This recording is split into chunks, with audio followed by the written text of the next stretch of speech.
दोस्तों नमस्कार और स्टडी विद ज्ञान प्रकाश में आप सभी का हार्दिक स्वागत है। उत्तर प्रदेश में समाज कल्याण विभाग के अंतर्गत जो राजकीय आश्रम पद्धति विद्यालय संचालित किए जाते हैं उसमें टीजीटी और पीजीटी की भर्ती आई हुई है, जिसके लिए ये कुल मिला के लगभग 11 पेज का नोटिफिकेशन जारी किया गया है।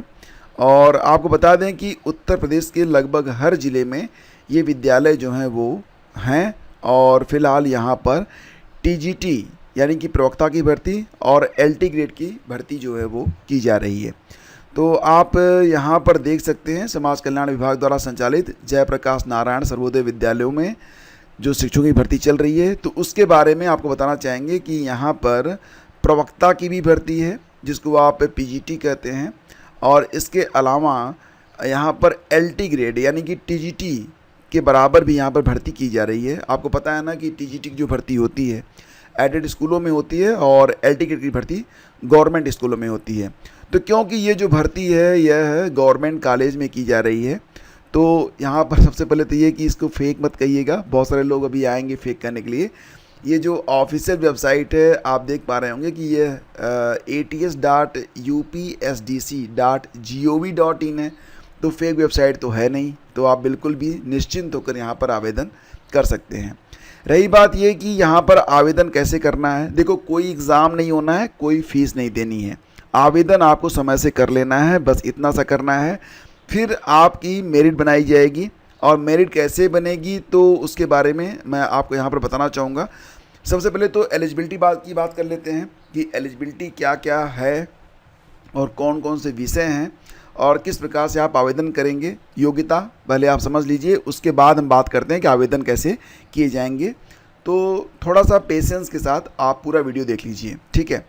सबसे पहले आप बात करेंगे तो यहाँ पर प्रवक्ता की जो भर्ती है, तो प्रवक्ता के लिए क्या एलिजिबिलिटी रखी गई है। तो भारत में विधि द्वारा स्थापित किसी विश्वविद्यालय से कम 50% अंकों के साथ आपका पीजी होना चाहिए प्लस बीएड होना चाहिए। सेम वही एलिजिबिलिटी है जो कि अभी कुछ दिन पहले इम्प्रूव होके आई थी, वही वाली है। मतलब आपका अगर पीजीटी में या प्रवक्ता के पद पर आप शिक्षक बनना चाहते हैं तो पीजी प्लस बीएड आपका होना चाहिए। जैसे कि हिंदी के लिए अगर आप आवेदन करना चाहते हैं तो हिंदी में आपकी पीजी होनी चाहिए, अंग्रेजी के लिए अंग्रेजी में होनी चाहिए, गणित के लिए गणित में होनी चाहिए, भौतिक विज्ञान के लिए अगर आप प्रवक्ता पद के लिए आवेदन करते हैं तो भौतिक विज्ञान हो या फिर इलेक्ट्रॉनिक्स भौतिकी हो, नाभिक भौतिक विज्ञान हो, तीनों में से किसी एक में आपका पीजी होना चाहिए। रसायन विज्ञान में रसायन विज्ञान, जीव विज्ञान में तो आप देख सकते हैं संबंधित जो विषय हैं, तो संबंधित जिसमें भी आप आवेदन करना चाहते हैं उस विषय में आपकी पीजी होनी चाहिए प्लस आपका बीएड भी होना चाहिए।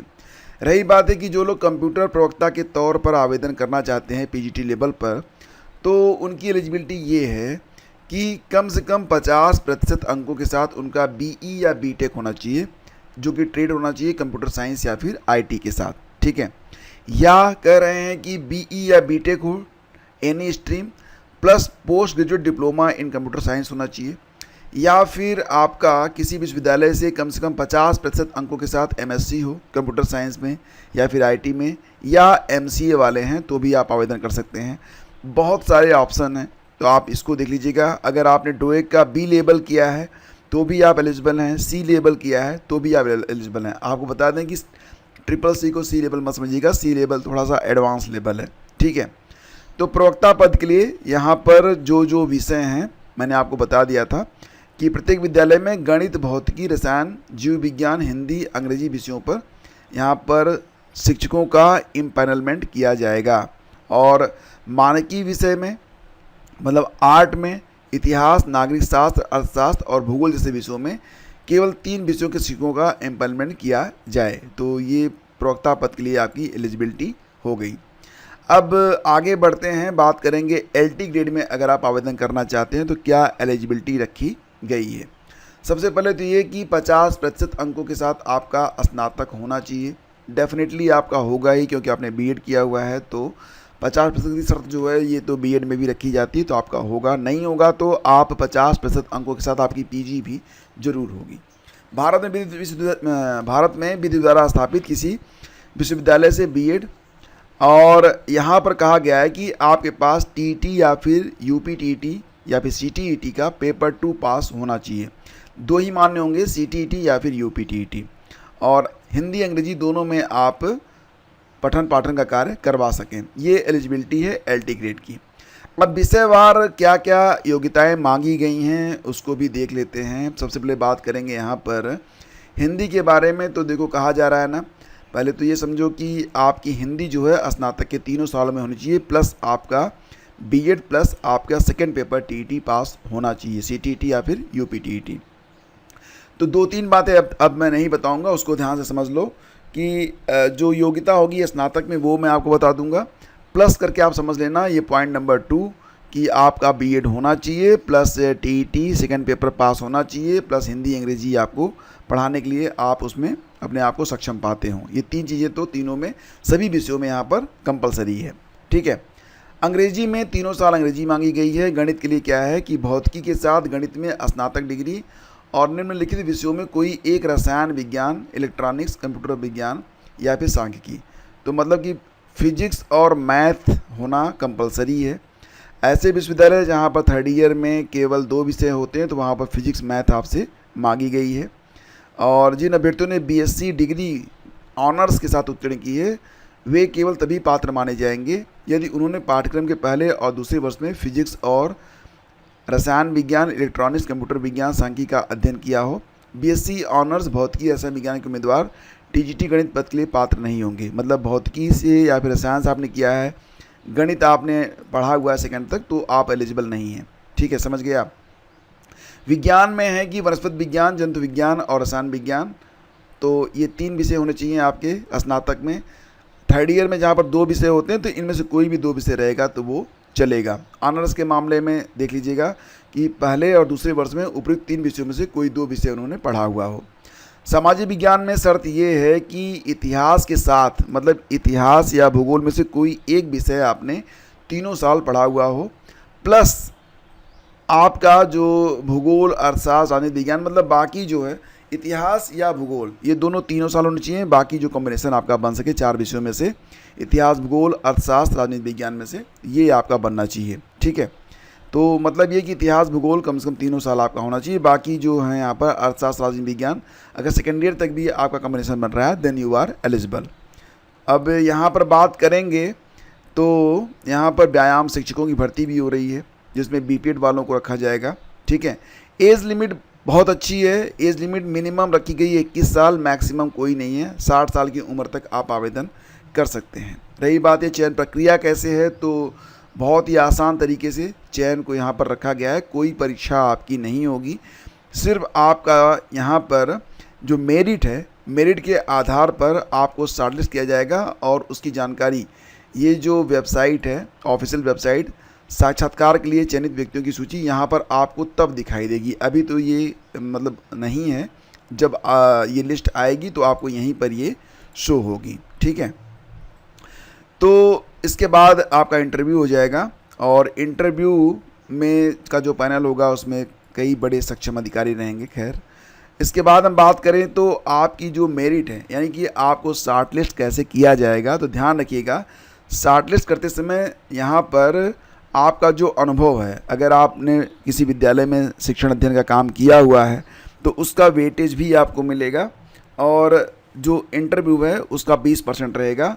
और जो आपका एकेडमिक है, एकेडमिक में बहुत ही सिंपल तरीके से मेरिट आपकी बनाई जाएगी। अगर आपने आवेदन किया हुआ है प्रवक्ता PGT के लिए, तो ऐसी कंडीशन में कक्षा 12 में जो आपका प्राप्तांक है, मान लेते हैं कक्षा 12 में आपने 60% अंक हासिल किए हैं तो उसका 6 नंबर आपको यहाँ पर मिलेगा, 10%। स्नातक में मान लेते हैं आपके 60% है तो उसका 20%, यानी कि आपको मिलेगा यहाँ पर 12 नंबर। स्नातकोत्तर का यानी कि PG का 30%, अगर आपने 60% हासिल किए हैं तो 30% हो जाएगा आपका 18 नंबर। और इसके बाद BA डिप्लोमा का 10% जोड़कर आपका जो एकेडमिक है ये तैयार किया जाएगा। अनुभव के आधार पर 10 अंक आपको मिलेंगे। योग आपका यहाँ पर होता है 80, तो 80 नंबर तो आपका एकेडमिक के आधार पर और अनुभव के आधार पर बन जाएगा। इंटरव्यू में आपको 20%, मतलब 20 नंबर का इंटरव्यू होगा तो 100 ये जो मेरिट बनेगी वो इस प्रकार से आपकी 100% मेरिट तैयार की जाएगी। LT ग्रेड में थोड़ा सा अलग क्राइटेरिया है। LT ग्रेड में कक्षा 12 का 20% लेंगे, स्नातक का 30% लेंगे, स्नातकोत्तर का 10% लेंगे, बीएड डिप्लोमा का 10% लेंगे, अनुभव का 10 नंबर देंगे, योग 80 हो जाएगा, 20% इंटरव्यू का है, 100 पर मेरिट आपकी बनाई जाएगी। तो यहाँ पर कोई कन्फ्यूज़न आपको तो नहीं होना चाहिए। अगर है तो एक बार आप ध्यान से पढ़ लीजिए वीडियो को पॉज करके, आपको बिल्कुल सब कुछ क्लियर हो जाएगा। इसके बाद कोई दिक्कत है तो आप कमेंट कीजिएगा, ठीक है। अब यहाँ पर देखिए मेरिट सूची के विषयवार पदों के सापेक्ष 3 गुने लोगों को बुलाया जाएगा इंटरव्यू के लिए, ठीक है। और बाकी चीज़ें आपको मैं बता दूं तो ध्यान दीजिएगा कि अतिथि शिक्षक को, अब एक बात तो आपको पता चल गई होगी ना कि ये जो भर्ती है यह गेस्ट टीचर की भर्ती है। अतिथि शिक्षक के निर्गत कार्यादेश में यह स्पष्ट रूप से उल्लिखित कर दिया जाए कि वह भविष्य में अपने कार्य और कार्यकाल के आधार पर निर्धारित प्रति कालखंड मानदेय की धनराशि के अतिरिक्त कोई अन्य सुविधा की मांग नहीं करेगा। आपको कितना जो है मिलेगा ये आपको बता दूं तो प्रतिदिन आपको मैक्सिमम 5 पीरियड पढ़ाने के लिए दिए जाएंगे और जो प्रवक्ता होंगे पीजीटी लेवल पर उनको 35,000 रुपये मंथली, सहायक अध्यापक को 30,000 रुपये मंथली प्रोवाइड करवाए जाएंगे। तो 35,000 रुपये मिलेगा पीजीटी में, एलटी ग्रेड में मिलेगा आपको 30,000 रुपये। और ये जो इम्पैनलमेंट केवल शैक्षिक सत्र 2025-26 के लिए मान्य होगा, ये बहुत हाईलाइटेड है, इसको तो आप ध्यान से देख लीजिएगा। बाकी ये फॉर्म यहाँ पर दिया गया है, इसका कोई मतलब नहीं, क्योंकि आवेदन जो है वो ऑनलाइन किए जाएंगे। आवेदन की जो प्रक्रिया है आप देख सकते हैं कि आवेदन कब से शुरू हो रहे हैं। तो आवेदन दोस्तों 6 जून से स्टार्ट हो चुके हैं और कब तक चलेंगे तो 16 जून तक आवेदन जो है वो चलेंगे। साक्षात्कार की तिथि व स्थान संबंधित मंडलीय उपनिदेशक द्वारा निर्धारित किया जाएगा तथा तिथिवार विवरण वेबसाइट पर उपलब्ध रहेगा। किसी अप्रत्याशित कारण से साक्षात्कार रद्द या पुनर्निर्धारित किया जा सकता है, तो मतलब इन्होंने अपने ऑल राइट्स रिजर्व रखे हैं, ठीक है।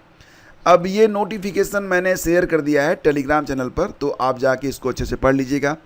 आवेदन कैसे करेंगे आप, तो आप ये जो वेबसाइट है इसका लिंक आपको डिस्क्रिप्शन में मिल जाएगा।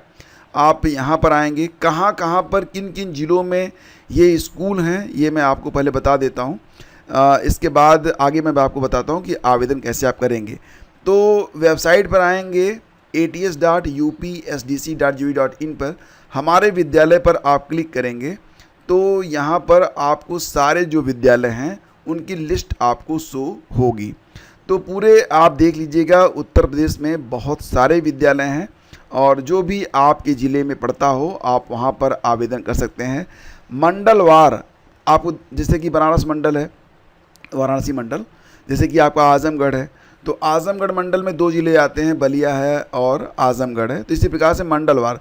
अब यहाँ पर देखेंगे आप तो आपको पूरी डिटेल दिखाई दी जाएगी, कुल कितने विद्यालय यहाँ पर हैं। तो कुल मिला के विद्यालयों की संख्या बहुत ज़्यादा है, कुल 106 विद्यालय यहाँ पर हैं। कहाँ कहाँ पर है तो आप यहाँ पर देख लीजिएगा। आगरा मंडल, जनपद आगरा, राजकीय आश्रम पद्धति विद्यालय स्वच्छकार इटौरा में है। तो आप अपना जो ज़िला है मंडल में, जनपद आप यहाँ पर देख सकते हैं कहाँ कहाँ पर ये आपको विद्यालय मिलेंगे जहाँ पर आपको आवेदन करना है। आगरा, मैनपुरी, फिरोजाबाद, आजमगढ़, बलिया, प्रयागराज में तो कई है। इसके अलावा फतेहपुर, कौशाम्बी में कई है, प्रतापगढ़ है, कानपुर, इटावा, फर्रुखाबाद, गोरखपुर, कुशीनगर, देवरिया, बांदा, चित्रकूट। तो ये पूरी लिस्ट मैं आपको शेयर कर दूंगा टेलीग्राम पर, तो उस पर जाकर आप देख लीजिएगा। यहाँ पर देखेंगे आप तो हमीरपुर, महोबा, चित्रकूट, झांसी, जालौन, ललितपुर, गोंडा, बलरामपुर, बहराइच, श्रावस्ती, अयोध्या, अंबेडकर नगर, बाराबंकी, सुल्तानपुर, अमेठी, बरेली में है, बदायूं है, बस्ती है, संत कबीर नगर है, सिद्धार्थ नगर, मुरादाबाद, बिजनौर, संभल, रामपुर, मेरठ, बुलंदशहर, गाजियाबाद, लखनऊ, लखीमपुर खीरी, रायबरेली, सीतापुर और इसके अलावा हरदोई है, उन्नाव है, वाराणसी है, गाजीपुर है, जौनपुर में भी है, जौनपुर में सिरकोनी में है, मिर्ज़ापुर है, इसके अलावा सोनभद्र है। सोनभद्र में कहाँ पर है, घोरावल में। सोनभद्र में कई हैं, दुद्धी है, घोरावल है, रॉबर्ट्सगंज है, ओबरा में है, भदोई में, रया में है। इसके अलावा देखेंगे तो एटा है, गोरखपुर है, अयोध्या में और भी सो रहा है, और जौनपुर में जयप्रकाश नारायण संस्कृत विद्यालय गोविंदपुर में है, जौनपुर में एक और सो रहा है, मटिहारी में। तो आप यहाँ पर ना पूरी लिस्ट देख लेना, अगर आपके जनपद में है, आपके मंडल में है, तो निकट विद्यालय में आपको लिस्ट बनाने को वहाँ पर कहा जाएगा, तो आप लिस्ट बना दीजिएगा तो क्रमशः, ठीक है। और फिर आपको हर जगह इंटरव्यू देने के लिए भी जाना पड़ेगा। तो रही बात ये कि आवेदन कैसे करेंगे, तो होम पेज पर जब आप क्लिक करेंगे, ये आपका होम पेज है। देखो वेबसाइट स्लो हो गई क्योंकि ये जो वेबसाइट है इस पर क्लिक्स बहुत कम होती है, लेकिन वर्तमान समय में बहुत ज़्यादा क्लिक्स हो रहे हैं क्योंकि आवेदन खूब चल रहे हैं। ठीक है, बहुत सारे लोग आवेदन कर रहे हैं। तो प्रवेश हेतु ऑनलाइन आवेदन यहाँ पर आपको यहाँ पर शो होगा, इस पर आपको क्लिक करना है और इस पेज पर आप जो है पहुँच जाएंगे। यहाँ पर आप ये जो नोटिफिकेशन है इसको भी आप डाउनलोड कर पाएंगे। डायरेक्ट इस पेज का लिंक भी डिस्क्रिप्शन में मैं दे दूंगा, वहाँ से आप इसको देख लीजिएगा। आवेदन संबंधी सूचना को ध्यान से पढ़िएगा। ऑनलाइन आवेदन करने के लिए आप यहाँ पर क्लिक करेंगे, इसके बाद वेबसाइट ओपन हो जाएगी। अपनी स्थिति जानने के लिए कि आवेदन जो आपने किया है वो एक्सेप्ट हुआ, रिजेक्ट हुआ, क्या हुआ, तो उसको आप यहाँ पर देख सकते हैं। आवेदन आप यहाँ से प्रिंट कर सकते हैं और जब इंटरव्यू के लिए आप शॉर्ट लिस्ट होंगे तो आप शॉर्ट लिस्ट हुए कि नहीं हुए आप यहाँ पर देख पाएंगे। अब ऑनलाइन आवेदन कैसे करेंगे, तो आवेदन करने के लिए आप आवेदन करें, यहाँ ये जो पॉइंट है इस पर आप क्लिक करेंगे। जब आप यहाँ पर क्लिक करेंगे तो ये पेज आपका ओपन हो जाएगा। मैं आपको सारी बातें बता देता हूँ, उसको आप देख लीजिए। देखो यहाँ पर ना पहले तो अपना नाम डालेंगे, अपना जो जेंडर है पुरुष उसको चुनेंगे। मान लेते हैं आपका नाम, चलो मैं थोड़ा सा प्रयास करता हूँ, राम है। और आवेदित मंडल, आप अपना मंडल चुनेंगे। मान लेते हैं कि आप प्रयागराज मंडल में आवेदन कर रहे हैं। इसके बाद आप जिला चुनेंगे, प्रयागराज, फतेहपुर, कौशाम्बी, प्रतापगढ़, कहाँ पर, मान लेते हैं प्रतापगढ़ चुन लेते हैं। इसके बाद आवेदित राजकीय आश्रम पद्धति विद्यालय का नाम, यहाँ पर जो नाम है वो आ जाएगा, नारायणपुर में है। पद के लिए आवेदन चुनेंगे, टीजीटी या फिर पीजीटी, तो चलिए हम चुन लेते हैं यहाँ पर टीजीटी के लिए। विषय कौन सा होगा, तो हिंदी, अंग्रेजी, गणित, विज्ञान, सामाजिक विज्ञान, व्यायाम शिक्षक, तो चलिए हम चुन लेते हैं यहाँ पर कि हम सामाजिक विज्ञान में आवेदन कर रहे हैं। डेट ऑफ बर्थ तो यहाँ पर आपको डालना ही पड़ेगा। इसके अलावा जो आपकी एज है वो अपने आप आ जाएगी डेट ऑफ बर्थ के आधार पर। श्रेणी आपकी क्या है, सामान्य, अन्य, पिछड़ी, अनुसूचित, या जो भी आपका कैटेगरी है उसको आप यहाँ पर चुनेंगे। पिता का नाम डालेंगे। शिक्षण अनुभव, आवासीय है, अनावासीय है, कोई अनुभव नहीं, तो अगर कोई अनुभव नहीं तो आप यहाँ पर क्लिक करेंगे। मोबाइल नंबर, ईमेल आईडी डालेंगे। ठीक है, अब mobile number, email ID working रहना चाहिए क्योंकि बाकी जो फर्दर इन्फॉर्मेशन है आपको यहीं पर मिलने वाली है। बार बार मोबाइल नंबर, ईमेल आईडी नहीं बदलना चाहिए, अच्छी बात नहीं, आपको परेशानी भी होती है। पत्राचार का पता आप यहाँ पर डालेंगे। अस्थायी मूल निवास का पता डालेंगे। शैक्षिक योग्यता में हाई स्कूल, इंटर, स्नातक चयन, परास्नातक, प्रशिक्षण, ये सारी डिटेल्स आप यहाँ पर भरेंगे। सीटीटी, यूपीटीटी में क्या आप पास हैं ये आप यहाँ पर डालेंगे। क्या आप रिटायर्ड हैं, नहीं, मतलब यहाँ पर दोनों लोग कर सकते हैं ना, जो रिटायर हैं वो भी आवेदन कर सकते हैं, जो नहीं रिटायर हैं, अगर आपकी उम्र 21 साल है, आप फ्रेशर हैं, तब भी आप आवेदन कर सकते हैं। बाकी यहाँ पर देखेंगे नवीनतम फ़ोटो आपको डालनी है, हस्ताक्षर डालना है। जाति प्रमाण पत्र की अधिकतम 1 MB की फ़ोटो अपलोड करें। अनुभव प्रमाण पत्र अगर है, नहीं है तो कोई बात नहीं, समस्त दस्तावेज आपको यहाँ पर डालने हैं।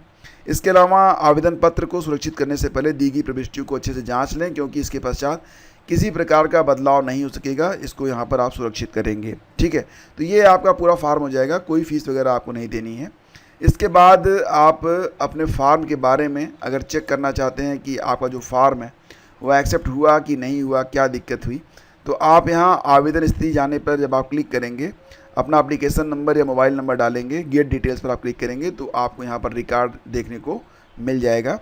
और इसके अलावा अगर आप देखेंगे तो बाद में आएगा साक्षात्कार के लिए चयनित अभ्यर्थियों की सूची, यहाँ पर आप क्लिक करेंगे तो आपको जो लिस्ट देखने को मिल जाएगी। फिलहाल नहीं मिलेगी क्योंकि अभी तो फार्म ही नहीं भरे गए हैं। ठीक है, 6 तारीख से फॉर्म शुरू हुए हैं, आज 7 तारीख है और समय से मैं आपको जानकारी दे रहा हूँ, आप ये मत करना कि सर आपने लेट कर दिया था। ठीक है, हाँ कोई भी फार्म हो अगर आप शुरू में भरते हैं तो डेफिनेटली आपको इसका बेनिफिट मिल जाता है, सर्वर वगैरह ठीक रहते हैं। कोई दिक्कत होती है, आपके पास कोई सर्टिफिकेट नहीं है, मान लेते हैं आपके पास जाति प्रमाण पत्र नहीं है, तो बनवाने का समय मिल जाता है। लास्ट स्टेज में तो बस वही होता है, आपाधापी मस्ती है। ठीक है, तो ये सारी जानकारी जो है यहाँ पर उपलब्ध है। इसके अलावा आप बाकी डिटेल्स नोटिफिकेशन में पढ़ लीजिएगा, कहीं पर कोई भी आपको जो है दिक्कत हो रही है तो आप ज़रूर बताइएगा आपको ये दिक्कत हो रही है।